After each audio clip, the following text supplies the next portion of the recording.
Party అధికార ప్రతినిధి ఏపీటీఐ DCO chairman గా బాధ్యతలు చేపట్టిన అనంతరం నెల్లూరుకి తొలిసారిగా వచ్చిన వేములపాటి అజయ్ కుమార్ కు జనసేన పార్టీ ప్రోగ్రాం కమిటీ రాష్ట్ర కార్యదర్శి కొట్టే వెంకటేశ్వర్లు వినూత్నంగా స్వాగతం పలికారు.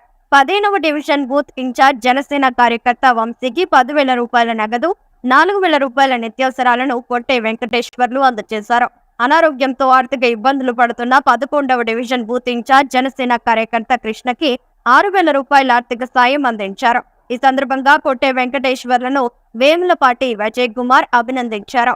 ఈ కార్యక్రమంలో నెల్లూరు జిల్లా జనసేన పార్టీ నగర అధ్యక్షులు దుగ్గిశెట్టి సుజయ్ బాబు, జనసేన పార్టీ నెల్లూరు జిల్లా కార్యదర్శి గునుకుల కిషోర్, జనసేన పార్టీ సీనియర్ నాయకుడు Nune Mallikarjun Yadav, Janasena party programme committee Nellore Srikanth, Nellore జిల్లాకు చెందిన జన సైనికులు, నాయకులు తదితరులు పాల్గొన్నారు.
మరెన్నో వీడియోల కోసం మా ఛానల్ ని సబ్స్క్రైబ్ చేసుకుని పక్కనే ఉన్న బెల్ ఐకాన్ ని క్లిక్ చేసి యాక్టివేట్ చేసుకోండి.